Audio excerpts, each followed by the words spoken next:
السلام علیکم۔ مجھے آج تھوڑی سی بات کرنی تھی۔ سوشل میڈیا پر کچھ قادیانی اکاؤنٹس ہیں، کچھ لٹریچر وغیرہ وہ شیئر کرتے ہیں یا اپنے جو ان کے موجودہ نام نہاد خلفاء وغیرہ ہیں ان کی ویڈیوز وغیرہ لگاتے ہیں، یا پھر کوئی بھی مواد وہ ڈالتے ہیں اس حوالے سے،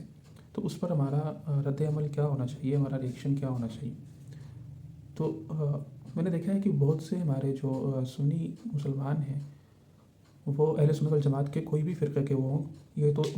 ضمنی فرقہ آتے ہیں، لیکن اس معاملے میں تو ہم سب ایک ہیں۔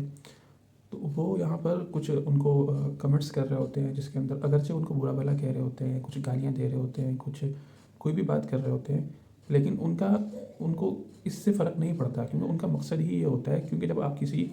ان کی کسی بھی پوسٹ پر ان کو آپ ریئیکشن دیتے ہو نا، اچھا دیتے ہو یا برا دیتے ہو، دونوں صورتوں میں ان کی پوسٹ کی ریچ بڑھ رہی ہے، ٹھیک ہے، ان کے اکاؤنٹ کی ریچ بڑھ رہی ہے، ان کو ایک پاپولیرٹی مل رہی ہے۔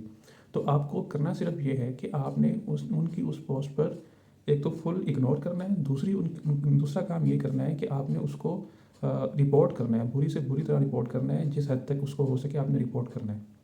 اکاؤنٹ ہو، کوئی ویڈیو ہو، کوئی آڈیو ہو، کوئی بھی تصویر ہو، آپ نے اس کو رپورٹ کرنا ہے۔ کمنٹس کرنے سے ان کی ریچ اور ان کی پاپولیرٹی بڑھتی ہے، ان کا اکاؤنٹ مزید اسٹرانگ ہوتا ہے، جس طرح وہ کہتے ہیں نا کہ بدنام ہوگی تو کیا نام نہ ہوگا۔ تو ان کا مین مقصد یہی ہے، آج کل بھی یہی ٹرینڈ ہوتا ہے نا کہ اگر آپ نے مشہور ہونا ہے تو اس کے لیے آپ کوئی بھی الٹی سیدھی بات کر دو، تھوڑے سے بدنامی ہو جائے گی، لیکن بعد میں بات سیدھی کر لینا، ایک بار شہرت مل جائے گی۔ تو آپ نے ان کے اکاؤنٹس پر اگر آپ اس طرح کے رد عمل دیں گے، اس سے فرق نہیں ہوتا۔ آپ کا کام صرف یہ ہے کہ آپ نے ان کو وہاں پنپنے نہیں دینا، آپ نے ان کے اکاؤنٹ کو اسٹرانگ نہیں ہونے دینا، ٹھیک ہے۔ تو کوشش کریں کہ اس طرح کے جتنے بھی اکاؤنٹس ہیں، جتنے بھی اس طرح کی ویڈیوز وغیرہ آتی ہیں سوشل میڈیا پر، وہ آپ کی جو آپ کی ریچ والا ایریا ہے یا آپ کا جو ایک گروپ ہے اس کے اندر نہ آنے پائیں، ٹھیک ہے۔ اس کے لیے آپ کڑی سے کڑی ان کو رپورٹ کریں، اسٹرکٹ کر دیں اپنی اس کو